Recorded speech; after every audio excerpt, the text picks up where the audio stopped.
Hey everyone, it's Bobby here. Welcome to this special Good Friday episode of BibleWorm. Since we recorded a Maundy Thursday special episode this year, we decided to re-release this Good Friday episode from Season 1, originally released on April 4th, 2020. It's full of great stuff, including me singing the theme song. We hope you enjoy it. BibleWorm, BibleWorm. It's a special Good Friday episode of BibleWorm.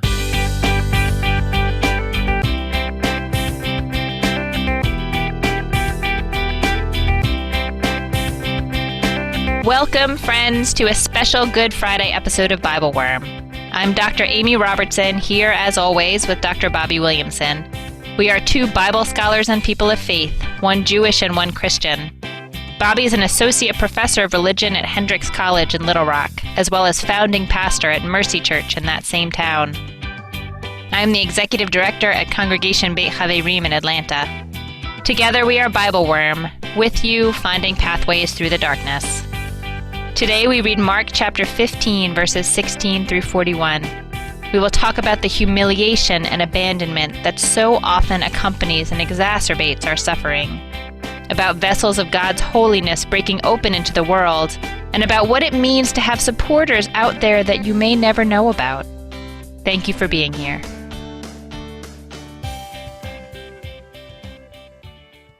Hello, Bobby. Hey Amy, you doing okay? I'm doing all right. We are we're recording this extra episode for Good Friday. Yeah. And we get to fit it into our schedules, so it's kind of early in the morning, which is not usually when we record, and I think our voices are a little lower than normal. Yeah. So this is the baritone BibleWorm. Yeah, baritone BibleWorm. I like it. BibleWorm, BibleWorm. It's like the smooth jazz of BibleWorm. The smooth jazz, the slightly sleepy. Yeah, it's very smooth. Well, we can use some smooth and relaxing tones to take us through the crucifixion text. Oh my goodness, yes. It's intense. It's intense. It's meant to be. We are reading Mark chapter 15. Yeah. The narrative lectionary is verse 16 to 39. But Bobby, as always. Bobby can't control himself, so we might add just two more verses through 41, just a little bit. The only real mention of female followers of Jesus in the Gospel of Mark comes in the two verses following the narrative lectionary, and I feel like we gotta pay our raise that up.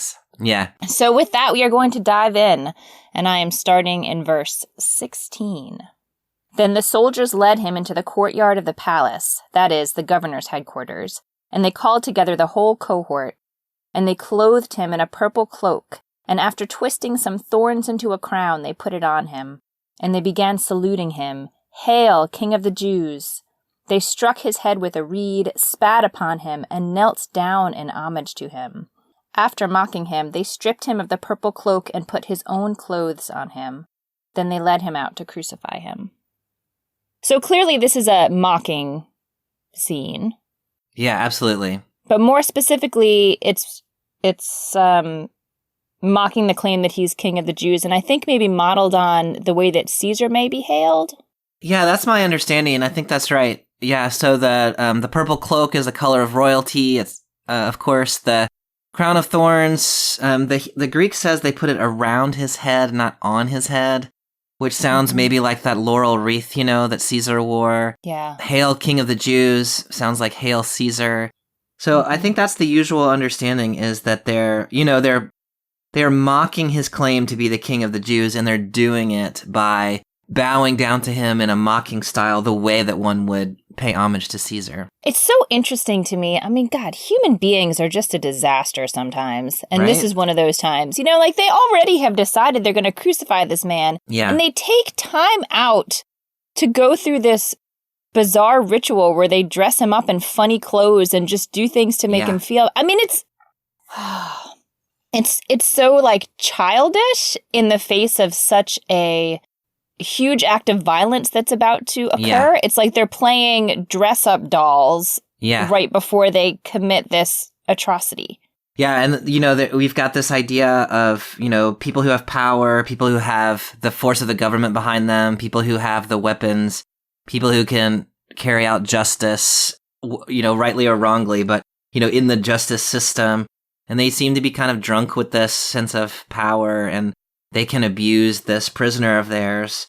Jesus doesn't put up much of a fight here. Like, he's a pretty passive character in this whole story. He's very passive, yeah. So that I think they just think they can, do what they want with him. And maybe, the first thing that came to my mind reading this, strangely enough, was those images that were in the news of Guantanamo Bay. Yeah. And like the memory of the way that the prisoners there were humiliated. Yeah, I was thinking about Abu Ghraib. Yeah. Abu Ghraib. Maybe that's actually what I meant.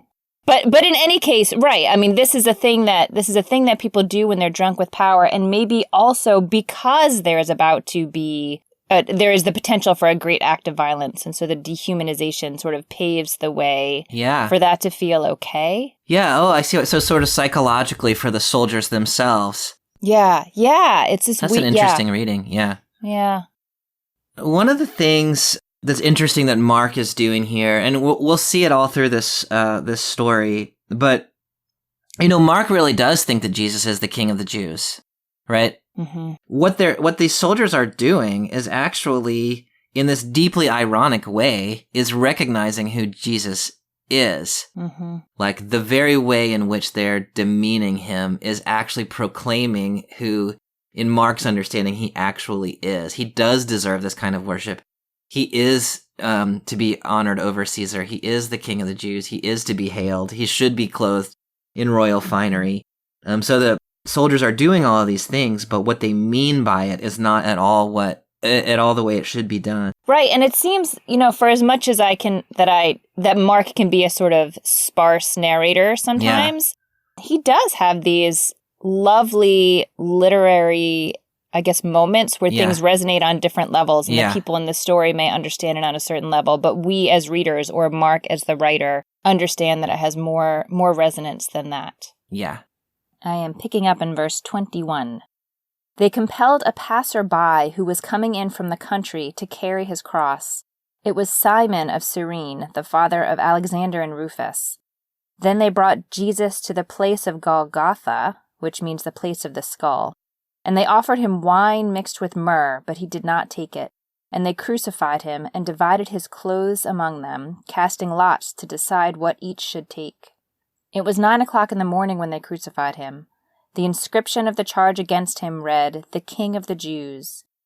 And with him they crucified 2 bandits, one on his right and one on his left.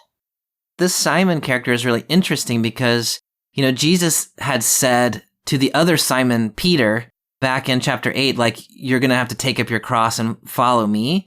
And Peter had said, yeah, I can do that. And then Peter is nowhere to be found. Simon Peter. But here we have Simon of Cyrene, who does take up not his own cross, but actually takes up Jesus' cross and bears it for him.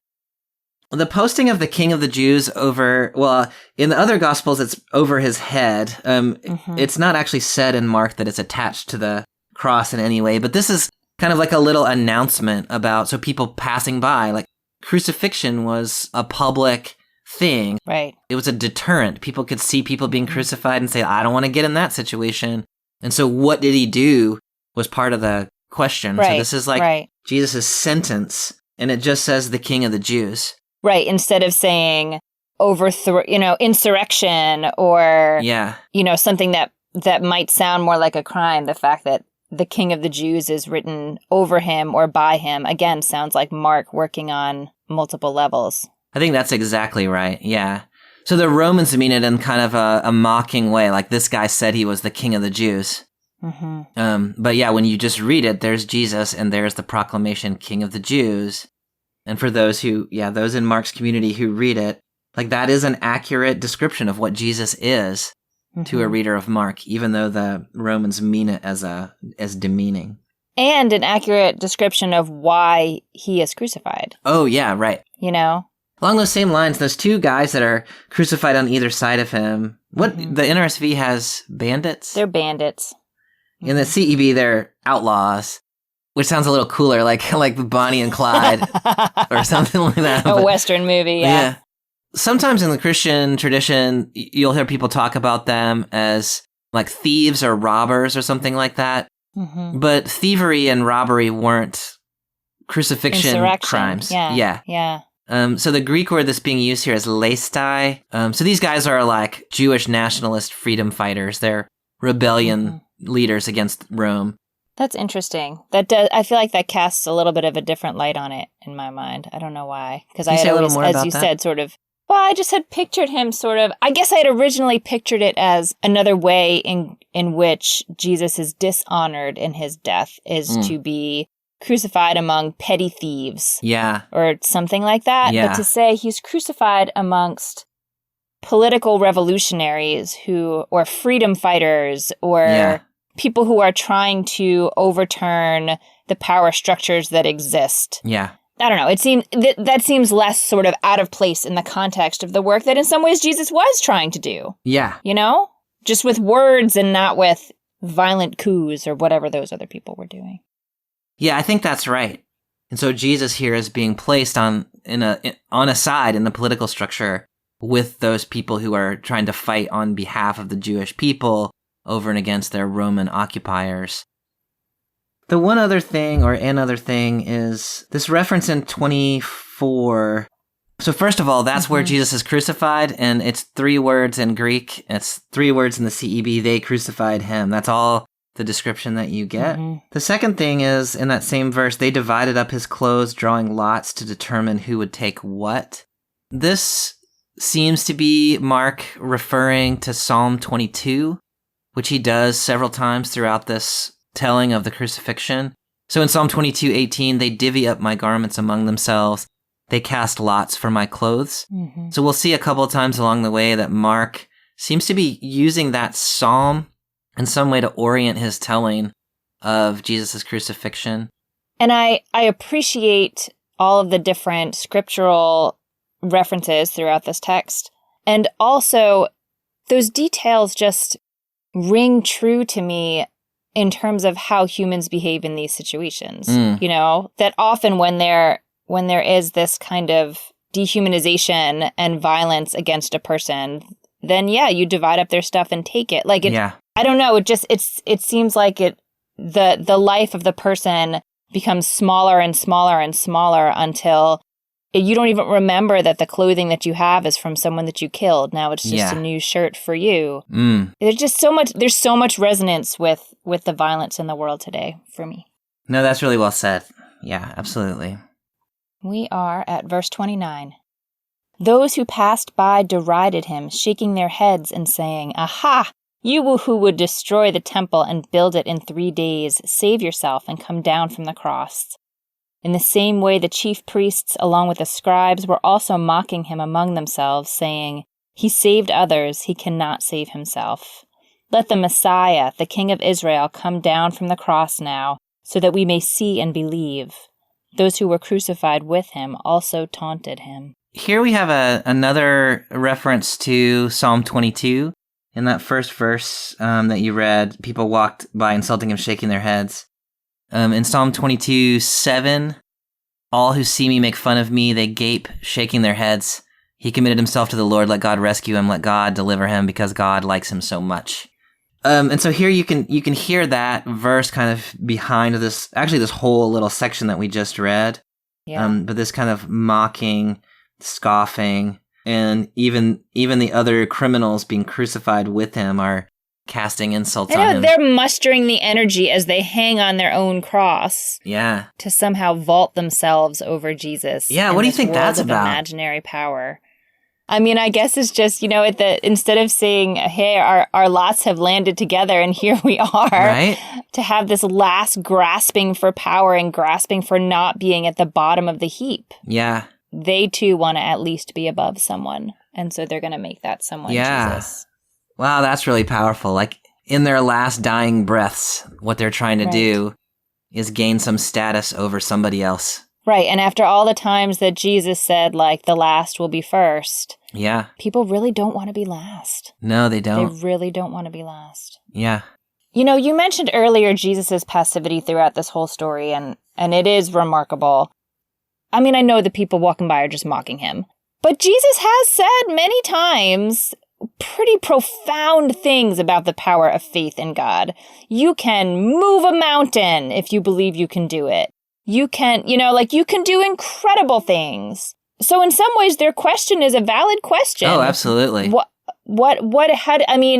Talk to me about how you read that. Jesus never gives people everything they need in this gospel in order to be convinced that he is who he says he is. There is always a gap that has to be crossed by faith.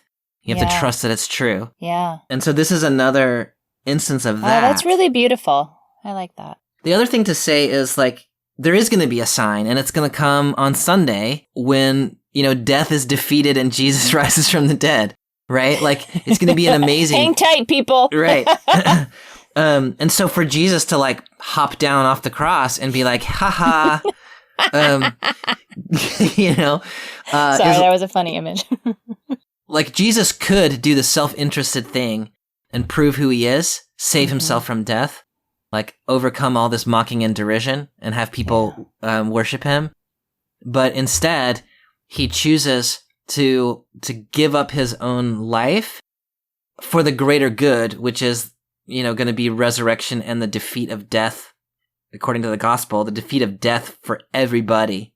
I keep thinking about the power of letting this scene play out the way it does, with Jesus saying so little and, in some ways being the center of the story, and in some ways just being like the mirror that is held up to the society that he is a part of. Yeah. And Jesus's quiet and passivity in this moment forces people ultimately to see who they are and what they've done. Yeah. But not immediately. Yeah. Verse 33. When it was noon, darkness came over the whole land until 3 p.m. At 3:00, Jesus cried out with a loud voice, Eloi, Eloi, lema sabachthani, which means, my God, why have you forsaken me? When some of the bystanders heard it, they said, listen, he's calling for Elijah. And someone ran, filled a sponge with sour wine, put it on a stick, and gave it to him to drink, saying, wait, let us see whether Elijah will come and take him down. Then Jesus gave a loud cry and breathed his last, and the curtain of the temple was torn in two from top to bottom. Now when the centurion who stood facing him saw that in this way he breathed his last, he said, truly, this man was God's son. Where do we even start, Bobby? To me, the most striking part of this story, and maybe the most striking part of the Gospel of Mark, and maybe the most striking part of the Gospels, is Jesus dying, and the words on his lips are, my God, why have you forsaken me? In Mark and in Matthew, that's the last thing Jesus ever says. And I mean, there's a lot to say about that. I think one is, that is again a reference to Psalm 22, verse 1. I read that as Jesus experiences himself in this moment as actually having been abandoned by God. Yeah. And so here you have a Jesus who has been abandoned by Peter, denied by Peter, abandoned by his disciples. He's been mocked. The criminals on his right and left are mocking him. And now he experiences God as abandoning him. So he is totally alone at the lowest point that one could be. And all he knows to do is cry out, I mean, in a little bit of an accusing voice, like, God, why have you abandoned me? Like, you should be here, but you're not. I just think that is so powerful, as a way of presenting, like, this is the Messiah, right? This is the Savior of the world in Christian understanding, and this is something, the last thing he ever says in his earthly existence, and in the Gospel of Mark, the last thing he ever says is, my God, why have you forsaken me? Thoughts about that? I mean, I agree with you. It's just overwhelmingly powerful. I mean, I keep thinking that Jesus has known this was going to happen, and has been, in various ways telling his people that this was going to happen and trying to prepare them for it, and has submitted completely to this as it has unfolded. And still the enormity of the suffering of his body in that moment, or maybe combined with the emotional suffering of having been abandoned, even though he knew he was going to be. Yeah. Like even though he believed with perfect faith that this is all how it would unfold, the suffering was still so enormous that he cried out to God in that way. Yeah. And I think that really says something about how faith and suffering work, and that faith doesn't always sort of take the day in that moment, that you can cry out in this way, and that this suffering is really real. Thinking one of the ways that this gets talked about in my community at Mercy Church, where many of my folks are, living on the street and struggling with addiction and mental illness, and they are having a hard time. And one of the ways that I read Mark and that they tend to read Mark is this depiction is trying to literally put Jesus at the lowest possible point that a human being can be. Feeling abandoned by friends, abandoned by family, abandoned now by God, being punished for something he didn't do, like in his dying breath. And the way that gets interpreted, which I think is really beautiful, is Jesus has been at the lowest point that a person can be, and therefore there is nothing that anyone can go through that Jesus has not also experienced. So no matter how low you feel, you're not actually alone in your lowness, because Jesus experienced that as well. That gives people a lot of hope in my community. So I think there's something to that. No, I think that's beautiful, and you're right. No, nobody wants to be at the bottom, and Jesus here is at the lowest of the low points. Yeah. So that no one else has to ever be alone at that point. Can we talk about the tearing of the curtain? Yeah. So I am reading this as the curtain, in Hebrew, the parochet, that is in the temple that is sort of between the Holy of Holies, the most holy place, where like even the priests don't generally go, and like the main part of the sanctuary where the priests generally go, but the public doesn't generally go. I'm picturing it as that curtain. So the tearing of that curtain now implies that that holiest space, the Holy of Holies, has been opened up in some kind of a way, like good or bad. Yeah. Where does your head go in interpreting what the significance of that might be? I mean, it went in a couple different ways. One was to think about sort of like Revelation or Apocalypse, like literally pulling back the curtain that divides the godly realm from the human realm. Yeah. Which I guess could be a positive, though terrifying thing. Yeah. One was to think about sort of a failure of the whole temple system. Yeah. Like the whole temple system was set up in a way that like there are rules and there are dividers and there are like measures in place to try to keep things running effectively. And this critical piece of it has now been rendered dysfunctional. Yeah. Right? A torn curtain doesn't do anything. Yeah. I mean, maybe the best thing to say is that it is sort of like a pulling back of the curtain. Like it is, this is the revelation. This is the apocalypse. This is like the division between zones has been breached. Yeah, I love all of that. And like the way that I have typically read that is to say that the religious establishment has until now controlled access to God. And God has been behind a veil, behind a curtain. And now the curtain is torn. And so God's presence is just opened out to the people. Yeah.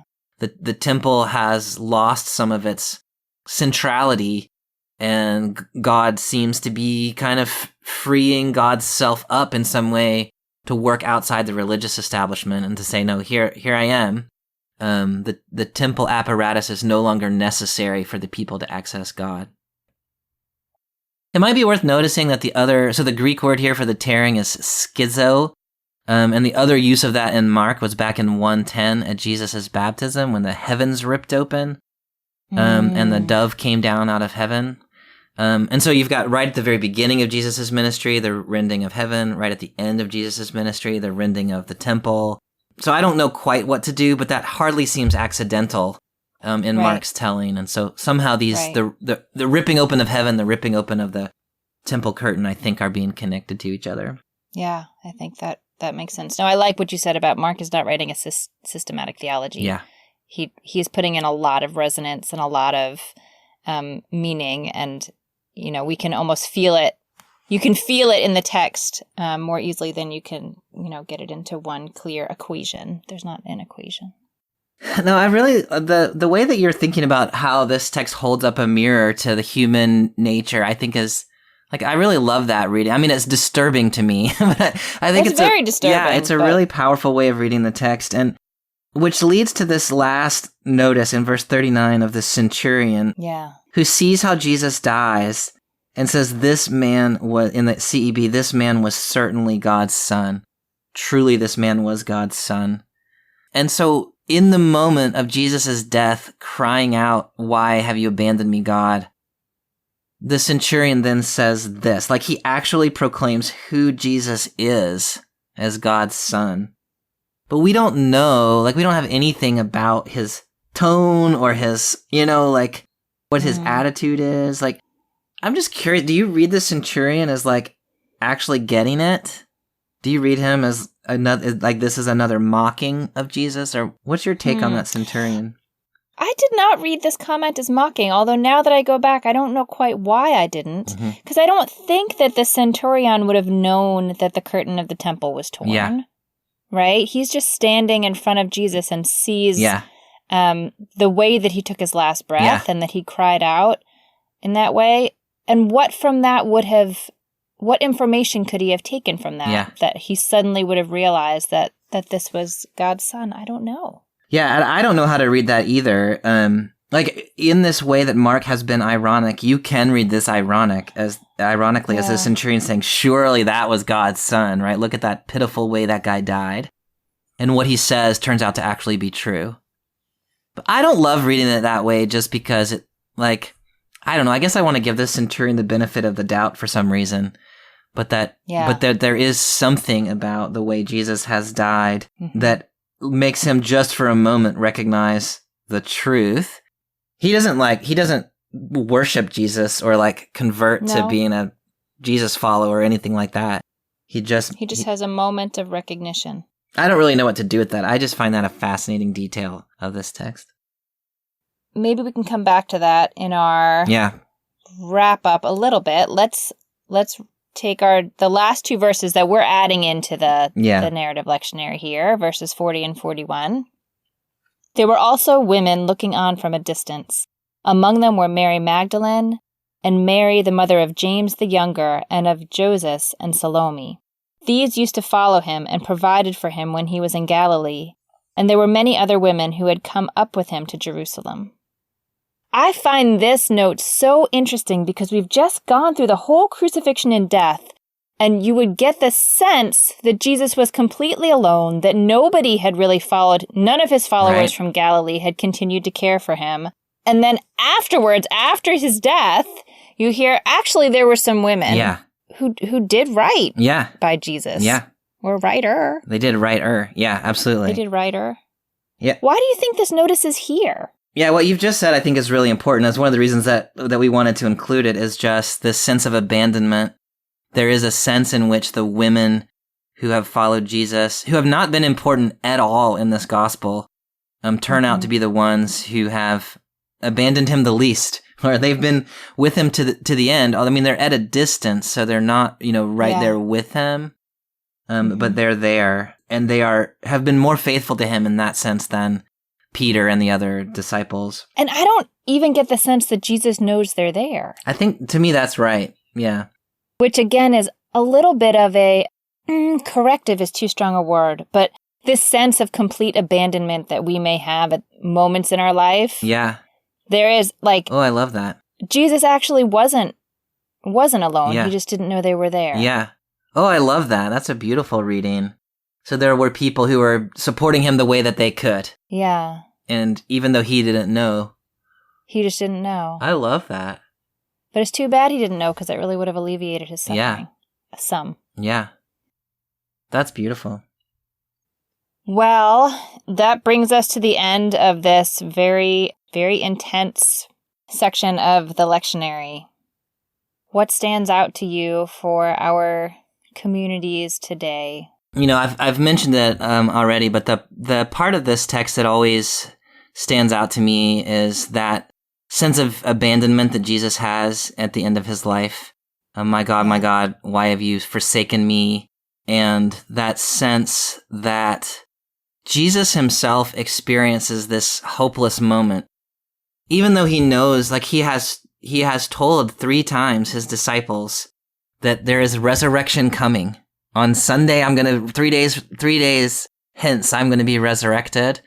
And yet in that last moment of his life, what's on his lips is abandonment, and which I read as, hopelessness might be strong, but he is not leaning into the hope. He is experiencing this. This was worse than he thought it was going to be. And no one is there for him. I really loved where you were headed just there at the end, that even in that experience of no one is here for me, there were people there for him. They were just at a distance that he couldn't see them. Mm-hmm. And then I was mentioning with the darkness from noon to 3 and the tearing of the curtain in the temple, like God was also there in the midst of that. Like the universe itself was in some way responding to this moment and taking away the light from the world, and God tears the curtain in the temple. So there were signs around that Jesus was not in fact alone, but they were not signs that Jesus could process. And one of the reasons that I really wanted us to do this text, and I'm glad that we've done it now, is that there is a temptation in the Christian tradition, and this was what we did in my church growing up, is we would have Palm Sunday, maybe we would have Maundy Thursday, where we would, celebrate the Last Supper, and then we would skip straight to Easter, and we just would not talk about the Good Friday part of this text. But in this moment that we are currently living, I feel like the Good Friday text is crucial, and maybe that's true in all moments for many people, but in this moment it feels like it's been kind of exposed for all of us that, this is a dark moment, and many of us feel frightened and not sure of the future. We are socially distanced. We're not sure who's around for us. We don't necessarily feel God's presence among us at this moment. The world is responding in this strange way that we don't understand. And so to me, the messages there are something like, that is a legitimate experience, to feel abandoned and hopeless in this moment. That Jesus himself has also experienced that sense of abandonment and hopelessness and being overwhelmed by the darkness of the Friday, without any kind of ability in the moment to lean into the hope of the Sunday. That there are people around, even if we don't know it, that God is around, even if we can't see it. But to let the Friday be the Friday, and to be able to name, my God, why have you forsaken me? To be able to name what we are feeling and experiencing in this moment, trusting that God can handle it, and that there is something about honesty that's important. And we don't need to rush, Sunday's coming in the Easter story, resurrection is happening, but we don't have to lean into that too quickly when it doesn't feel like we can inhabit that part of the story. We can inhabit this part of the story, which is what Jesus is doing. He knows what's going to happen, but he is living in and limited by the moment that he's experiencing. I think there's something important to about that for the life of the church in this moment, and just for the life of each of us who are living through this time. I think that's really beautiful and really important. And I know that, we humans don't like suffering, right? Who likes suffering? And so when we encounter other people who are in suffering, it's so easy to push them through, try to push them into the hope, right? To push them from Friday to Sunday. Yeah. But you're right. This story is really a corrective to that. When I've had difficult things happen into my life, on more than one occasion, I've had someone reach out who had a similar experience, who said something like, "Welcome to the club that nobody wants to be a part of." But that is such a profound thing. No, indeed, nobody wants to be a part of that, and we wish none of it had happened. But I feel like one of the things that you have led me to see in this text this week is that the very fact that Jesus has been at the lowest of the low means that Jesus is always in your club. Yeah. You know, like it is really helpful to know that you are not alone in your aloneness. So what do you see when you read this text? You know, to a certain extent, I think I've sprinkled it throughout the podcast, but this really is a biblical text that for me holds up a mirror to how humans treat each other. And, you know, while we know that for the, you know, in terms of what this text understands to be God's plan or the theology that's at play, the death of Jesus has to happen, right? There is something bigger happening that the individuals in this story can't control. And the cruelty was really not necessary, you know? And I think Mark's underscoring of the fact that it is not the physical suffering he is drawing our attention to. It is the fact that people are being needlessly cruel is a reminder to me that though there are many things going on in the world right now and in our lives right now that we can't control and we wish they weren't happening, and we can stand aside and say pretty clearly these things are terrible, there also are things that we can control. And that's the mirror, right? Like that's where each of us on our own conscience can bring whatever kindness and light and companionship into this moment in history that we can. We actually have a fair bit of power to alleviate people's suffering, even if we can't solve what seems like the big problem. That's really beautiful. I'm so glad you came back to that, because that piece that you raised about this text, I had not thought of it really that way before, and that has really been important for me in this reading. And I love where you went with it there at the end.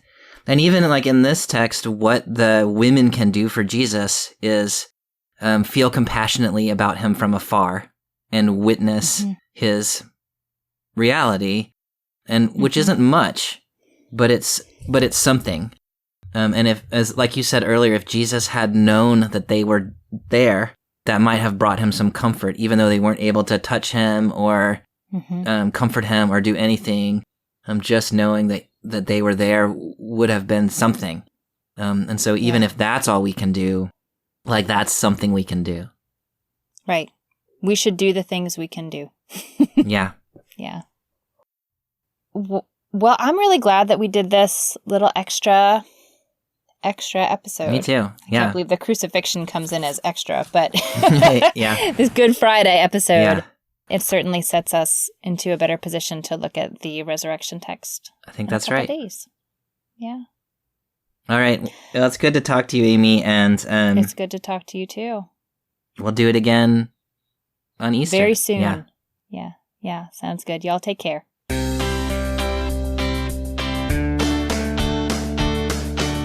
Thank you for joining us for another episode of BibleWorm. We wish you a happy Easter season and a happy Passover season, and we hope you'll be back with us again soon. Take care.